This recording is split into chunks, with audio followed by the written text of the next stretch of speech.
When you have very active departments, all really invested in continuous improvement, then you'll have plenty small improvement projects everywhere over your organization. How do you actually keep track of all of them? How do you coordinate your improvement activities? Hello, I'm Tom. Welcome to my channel where we talk about continuous improvement in an industrial setting. Today's video, it is a question from one of my clients who asked, when you have a program set up and it's picking up some steam, what I see happening is that all the departments and then a couple of investment projects and the main controlled by the CI department projects, they are all working on the same KPIs and they are drawing from the same resources, but they're not really coordinated together. How can we coordinate the different improvement efforts, right, that take up resources but should also be giving us results? How can I coordinate them over my whole site? And the thing here is, you have to think about your layers of management and the responsibility and the autonomy that they have. And this is a bit of a continuation on last week's video where we talked about set up your control, your improvement, and your visioning meetings at each of your management levels as well. Here we will go into that same concept, right? So we've got that infinite loop of control and improvement with visioning coming in at a slightly less frequent pace. That one is important. The other part is you should coordinate results and performance levels more than coordinate all of the improvement activities. What I mean with that, and maybe you know these like a Hoshin Kanri way of setting goals. This is one of the ways, right? Strategy deployment. It is not the only way, but it will nicely illustrate what we're trying to do. See, the idea of a Hoshin Kanri, if you take just one for the top management, is that you set your main goals, then how far you want to go, and that's what levels do you want to reach, then what type of improvements are you going to make, and that is tracking them KPIs, or basic way of a Hoshin Kanri. But then one of the key strengths is in that you can cascade this down the organization. So the how much do we want to improve targets, they become the strategic target of the level below. And there, how far will we go? They then become the strategic level of the layer below that. And this way, you make sure that your improvement efforts, and especially the strategic direction you are taking with all of your management layers, it is linked to the overall corporate strategic direction, site strategic direction, department strategic direction, right? This way, you do allow your quality department, for instance, to set a number of improvement targets that they think are really important, but they should argue why it is important for the site's overall goals, right? If the site has almost no claims, then why are you going to do a claim reduction team while we are seeing a lot of waste due to defects? Good challenge. Now, maybe there is a good other reason to work on it anyway, but those are the types of challenges and discussions you do. And one of the ways to do this strategic planning is the Hoshin Kanri cascaded down. Now, what this gives us is a set of targets that are aligned. It also gives each level the improvement ideas, the projects, the improvement teams that they have. When you set this at a yearly scale, the departments, they will not have all of their projects laid out yet. It shouldn't be. If you remember the last video, I was also saying that visioning cycle at the department level, that's monthly even. Monthly, maybe quarterly. So they should be able to revise those goals, but always in line with their strategic objectives. They did not change.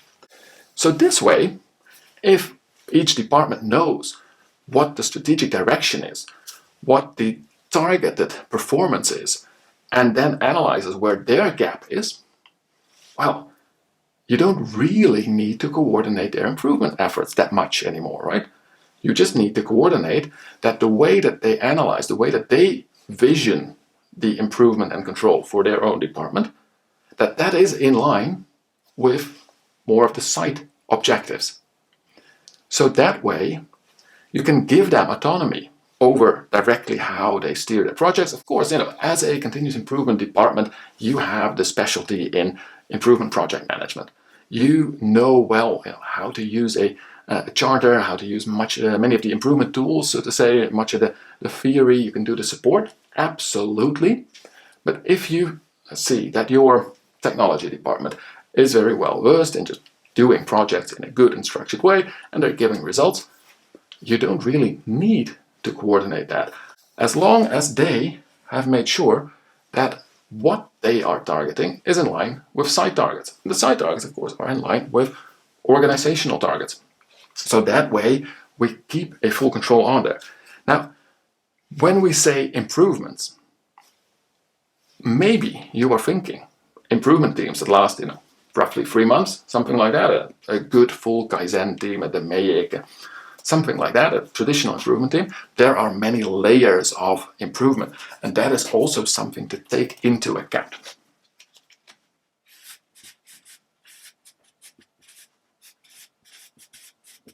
If we're I'm just taking sort of 3 levels now, but if we're thinking of those site teams, then indeed you see the bigger normal improvement teams, right?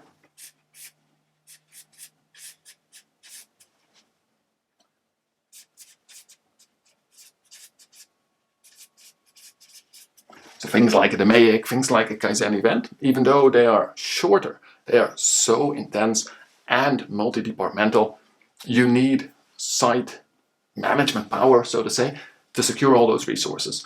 And they're often done in like a full week, but then also a full week with a number of people.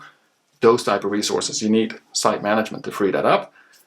But it's also on problems that are of such a level that it's basically the whole site is very interested in reaching them. You can do them in a department, more frequently on the site level.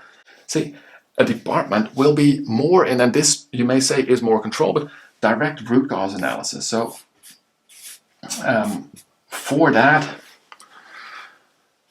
it has different names, like single event analysis, problem solving, root cause problem solving, root cause analysis. But these type of, I see something go wrong, but now I decide not to just fix it, but to really go in there and really pull out all the info to improve, in the end, our processes.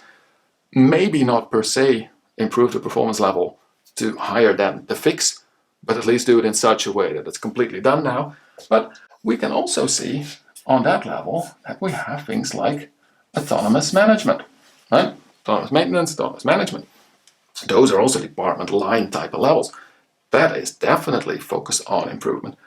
And then at the organizational level, if we already have the bigger teams here, the organization will also grant resources, and they will be really interested in the results of anything that has a good big expense, a capital expenditure or an investment project. You can be sure that central group, they want to be knowing what you've done with the money, and if it is still, the project is on time, is going to deliver, which is basically just project control. But the same is also true if you free up a whole bunch of people.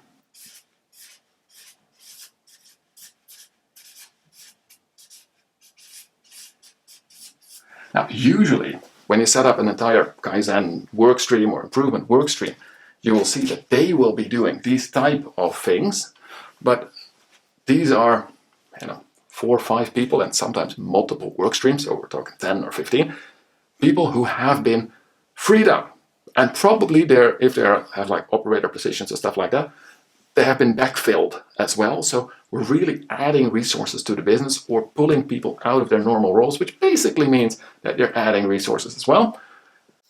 They will be doing all kinds of things like that. Your site will be tracking them, but I sure hope that your group directors or your business unit managers are looking into whether that is money well spent.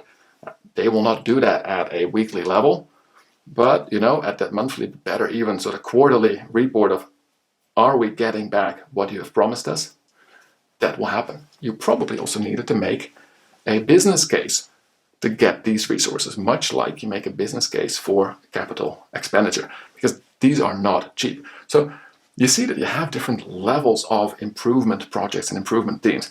Now, when you have a central CI department, a site CI department, if you have a continuous improvement department of more than one person, you can be pretty sure that that was an organizational decision. Right? Most factory directors, they can pretty much get away with having like an improvement person in every department, or every operational department, something like that, or to have one TPM manager or continuous improvement specialist or something like that. But when you have a team of, say, 3 or 4 people in your continuous improvement department to support other departments and other people in making improvements, almost always that is an organizational decision already. So you see that the lines blur a little bit there, but they will want to know what is your payback, your generation of benefits for the extra resources we set in there. So there you see the multiple levels. They all have control sort of on their sphere of influence on the improvement projects you're doing. Now, should you be checking the quality of all of these root cause analysis teams with your business unit manager? No, not even with your site management team. From time to time, yes, they would like a report, but then it's already probably a report that a CI manager or a quality engineer has made on a number of these RCAs and what they're doing. It's not helping with the actual improvement part. The same with, they're probably, your plant manager, it would be really nice if they would go down to the line and support the AM team there a bit. But that is not their regular audit of the team progress. That is something for team leader, department manager, that type of level. And the plant director, they just go there to support and motivate. They will be very interested in the overall rollout of AM across the plant, in the overall speed of the teams. That is a very good level of interest. So yes, there is interest, but the actual control, the coordination of all the efforts, keep it roughly at those levels and make sure that those levels are linked in their strategic direction and in the goals that they set for themselves. That way, you will coordinate improvement activities without specifically coordinating each of those teams. Now, is it then needed to centrally determine how you improve? It's a little bit your own choice. It is, I think, very smart that if you have a good training and coaching system for how to do these root cause analysis, how to organize and do Kaizen events, that you sort of do them in that same standardized way within your organization every time. But do they need to follow the MAIC in each of the departments because that is the one standard you have? I don't know. It's a little bit of your organizational choice. I would say do have a basic set of training. Do have a basic set of competencies that you can upskill, up-train, that you can coach people with. And very important, you do want to sort of use gates, right? So project gates. In the MAIC, each of the 5 is actually one of them, I would say, but in any other system you get the same. Did you define the problem? Have you been checking what is currently happening? Do you have a good root cause analysis? Have you identified improvement potential that you would now like to sort of put on the bigger scale? And did we validate the results on the actual daily industrial scale? And have we put in place all of these sustaining actions? So that these 5 can also work on an RCA or on a Kaizen event, sort of similar fashion. That is an important thing to know, that people do control it. But that doesn't mean that the site director has to control that for each RCA team. It means that the site director will want to have their department managers use a specific cadence of checking. And this, of course, will be coached and sort of informed by the CI manager. But that is the link of the control. So this way, you do not check every improvement project that happens anywhere within your factory, and you still coordinate them because you use the same logic and you use it in the same strategic direction. Now, I hope that answered your question. Of course, we've been having a bit of back and forth over mail and phone, but that for everybody, I hope, brings up some ideas of how to think about coordinating, managing, organizing all of those improvement activities everywhere throughout your factory. If it did, don't forget to hit that like button. And if it didn't really, or it brought up other questions, do put them in the comments, of course. If you want to know how do we actually calculate if it does anything in that strategic direction, basically we are just going into KPIs and what are they worth, right? What is my improvement to a KPI worth? So how do we calculate the benefit?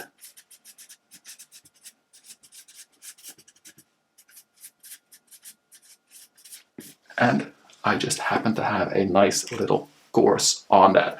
Go check that one out as well if you want to know how can we really tie those results from all of these nice improvement activities and the improvement in our KPIs. How can we tie it back together? How can we prioritize? And just without controlling all of the activities, because that is really going to slow down the pace of your continuous improvement, still make sure that we see the benefit and we see the strategic direction. That is my challenge for you this week. For now, I wish you the best of luck managing, controlling, or coordinating your improvement activities. And as always, don't forget to also enjoy the continuous improvement journey.